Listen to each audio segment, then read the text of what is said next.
Once upon a time, on a street called Symphony Street, there lived 4 families. Now each family was really special in their own way, but they never seemed to get together. One family was the string family. Oh, they all had the same beautiful shapes and colors and curves and tone, but they were all different sizes. The largest of the string family, the father, he had a low, deep voice. His name was Bass.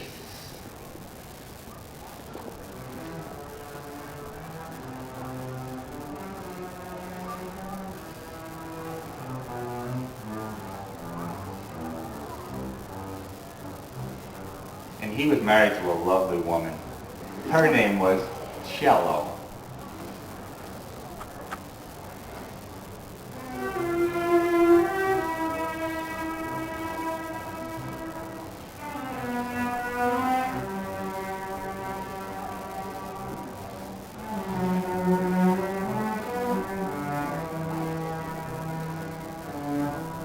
And they had a teenage daughter. You know, she was a typical teenager. Maybe some of you have a big sister like this. She's always talking on the phone, right? Gabbing to her friends about boys and stuff like that. Her name was Viola.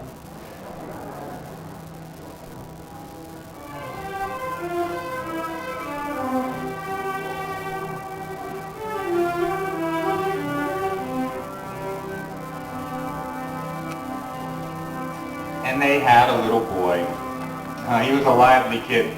He loved to ride his bike and climb trees and play tricks on his big sister. His name was Violin.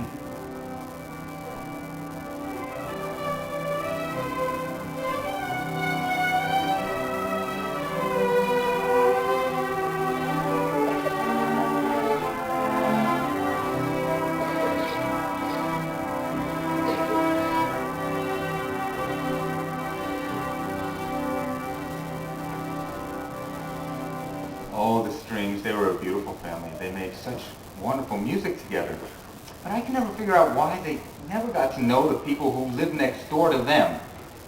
They were kind of loud and bombastic. They were always banging and clanging. When you'd walk past their house, you'd always sound like they were dropping things in there or something.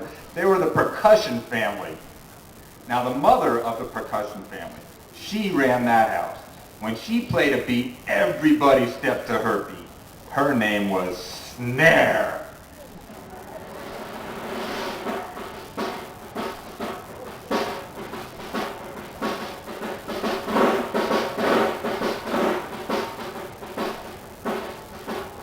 And she had a daughter. You know what a cute little thing she was. Kind of bubbly, always giggling and laughing, you know. She had the biggest, brightest smile.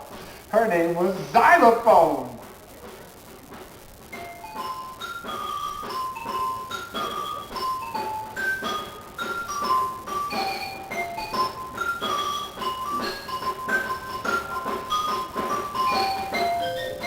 And Snare and Xylophone lived with a kindly old uncle with a big, booming voice. His name was Uncle Symphony.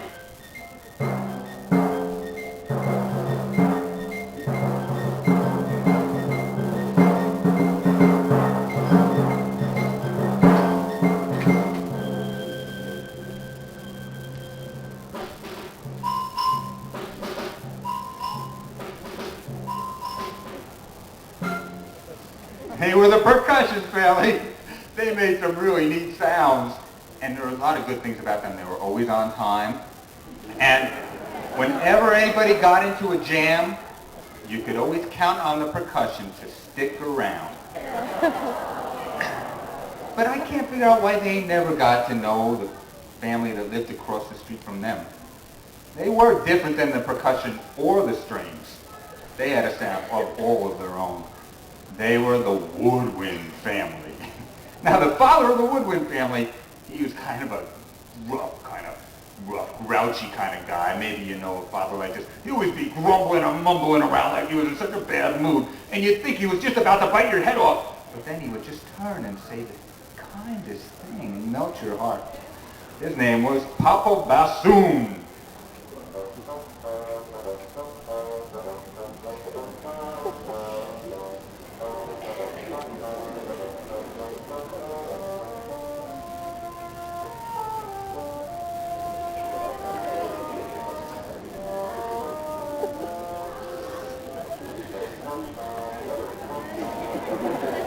And he was married to a woman with such a sweet, soothing voice. And then she made her laugh. Because if you made her laugh, she had a shriek that would make you hold your ears. Her name was Clarinet.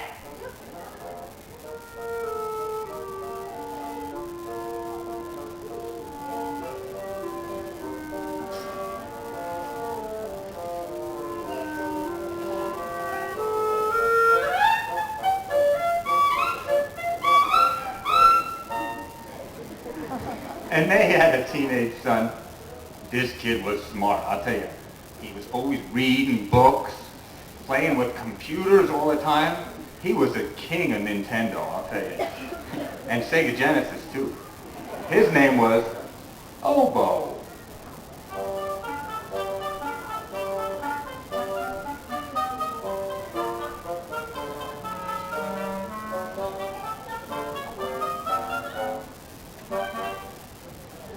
And they had a little girl.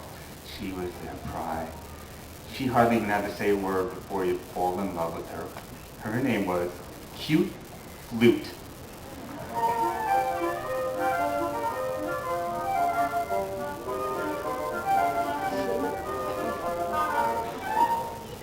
They were the Woodwinds.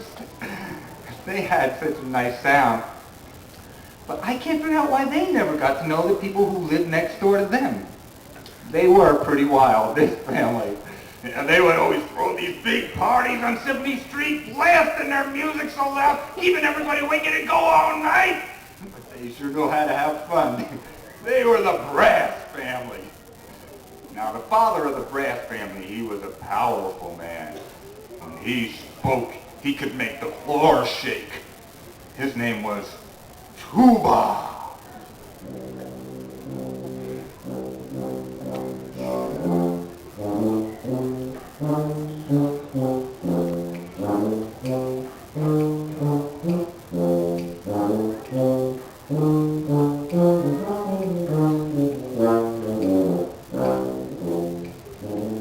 He was married to a woman who also had a very strong nature, but she could let things slide sometimes.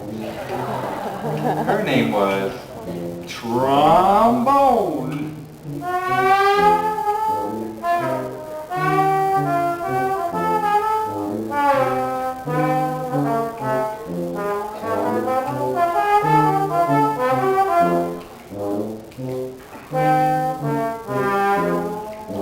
And they had a teenage daughter too.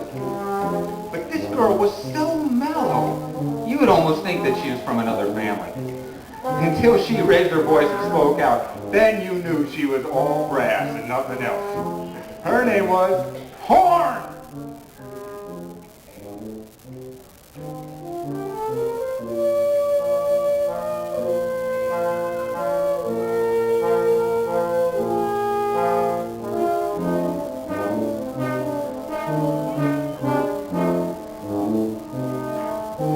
And they had a little boy. But he was little in size only, not in sound, because this kid could blast as loud as anybody on Symphony Street, and he often did. Man, he was always showing off, bragging, making a big deal of stuff, acting really cool, you know, that kind of kid. His name was Trumpet.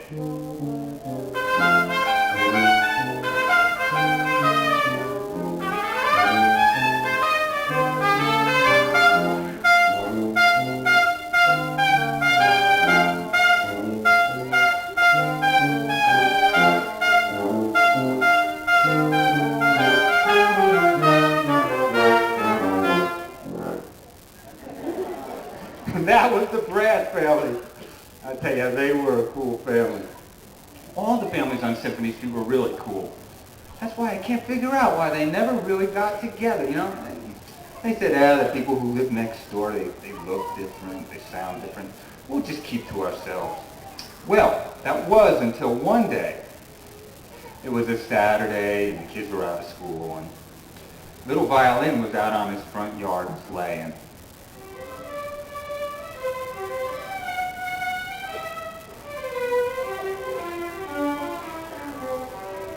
And he looked across the street and he saw this cute little girl. He just had to say, "Hi, my name is Violin, what's yours?" And she said, "My name is Flute. You want to play a game?" He said, "Yeah!"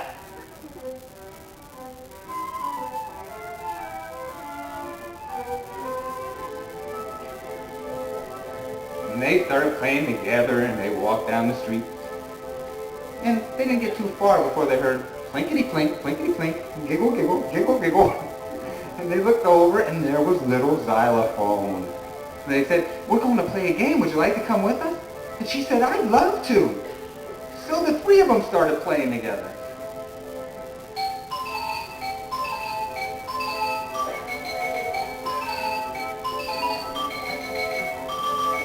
And they skipped down the street. They're having fun. All of a sudden they were startled by this sound.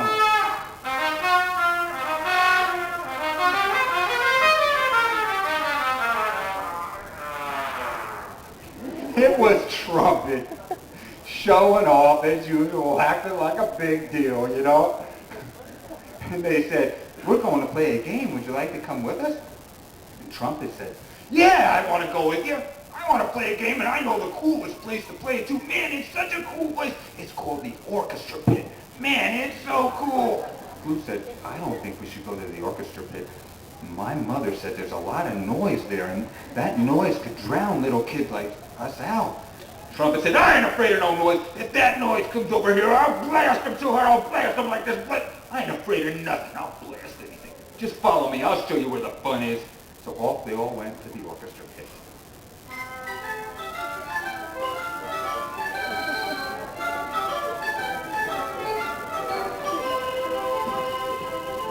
Well, when they got there, it was even cooler than they'd imagined.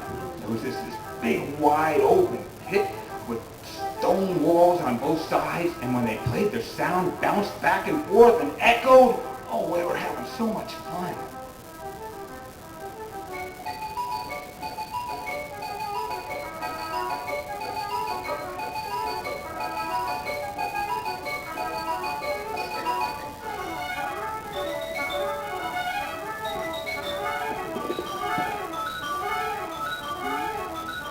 They sort of lost track of time.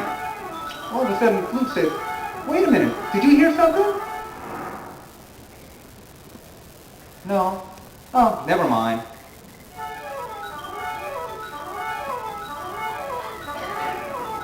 And Violin said, "Wait, I heard it too. That sounds like the noise."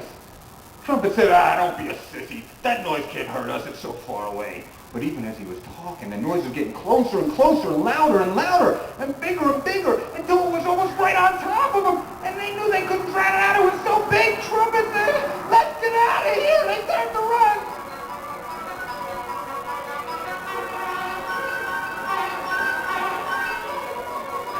They didn't know the noise was right behind them trying to drown them out. They didn't know what to do. So they saw a tree at the edge of the pit.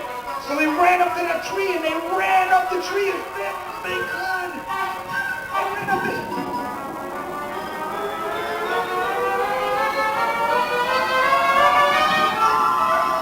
And they were looking down, the noise was at the bottom of the tree, but he was too big. He couldn't get up that tree. So he started shaking and belching and squelching and cacophonizing, trying to get at the kids. And the kids were up there yelling, "Help! Help! Help!" Meanwhile,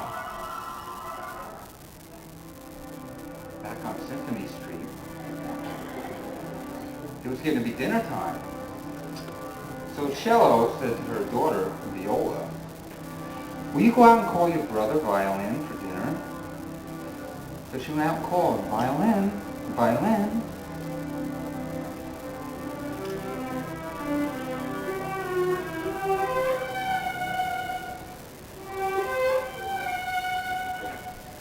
No answer. Then she saw a horn calling her brother Trumpet.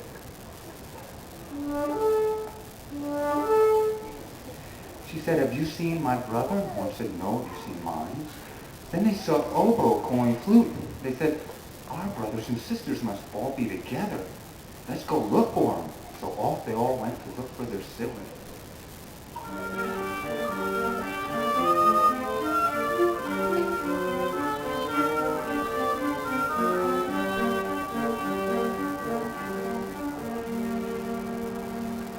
When they got to the edge of Symphony Street, off in the distance they heard a noise. They said, that sounds like it's coming from the Orchestra Pit. Well, if that noise has our brothers and sisters, they're in big trouble. We better go back and get the grown-ups. They'll know what to do. So they all ran back to Symphony Street. And they went and knocked on the doors and they got everybody. They got bass and tuba. And they got timpani and snare and bassoon. And they all ran back to the pit to save the kids.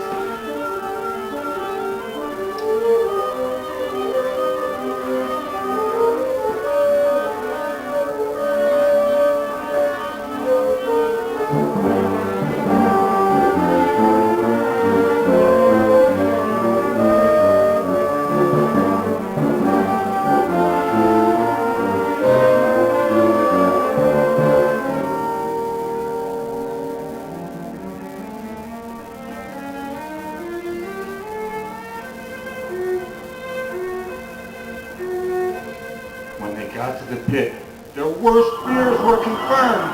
Because there was the noise at the bottom of the tree, looking up at them, scraping the bark off the tree, screaming, trying to get them, getting them closer and closer, and the leaves were falling off the tree, and it was shaking in the wind. And the kids were up there going, help, help me, help. So Father Bass stepped up and said, I'll handle this. And he took out his bow, and he drew his biggest bow against that noise.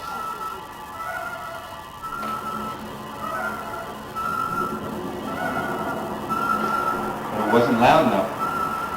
That noise was just too strong. It was still shaking that tree and trying to get at the kids. So Papa Bassoon said, I'll help, and he joined in with his loudest honk.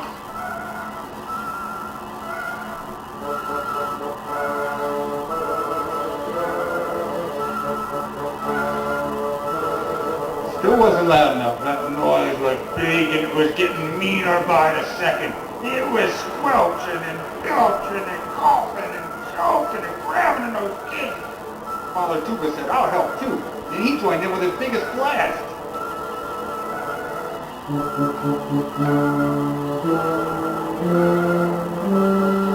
But even all three of them together couldn't handle that noise.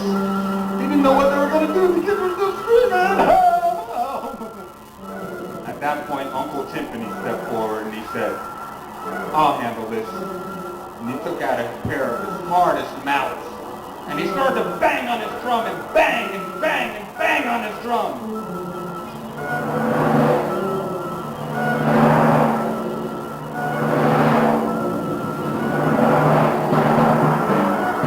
And the floor started to shake. It just started to come up from the floor. And the walls started crumbling and the trees started waving back and forth. And they thought the place was going to fall apart. And they held it in.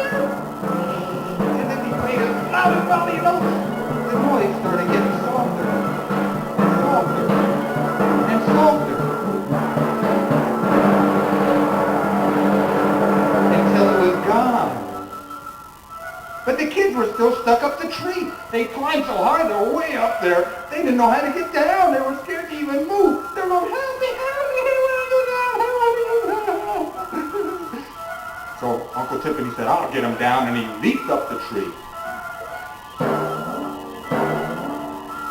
He couldn't get up that tree. He was just too big. So Father Tuba said, I'll go, and he started up the tree.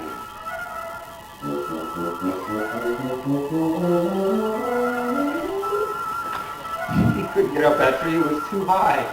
Father Bass said, I'll go and get him. He started up the tree.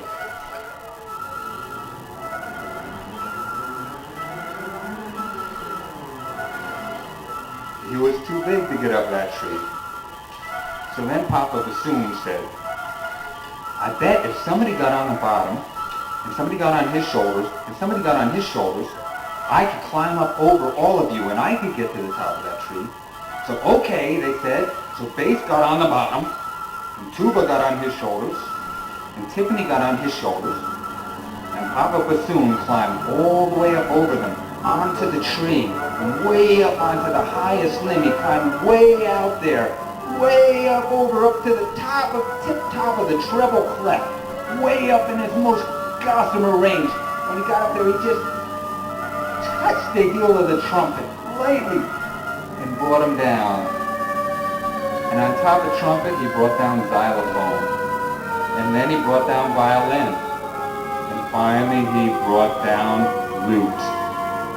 And when they all came down to the bottom, to the ground, they ran to their families, and their families gave them a hug. And then Snare said, "Hey, let's all have a party and play together." So they had the biggest party Symphony Street ever saw.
That day, all the families on Symphony Street always helped each other and played together and shared their music. Because they learned that day that even though people may look different or sound different, everybody is really important and special in their own way. And they also learned that day that the most beautiful music is made when we all play together. Like that.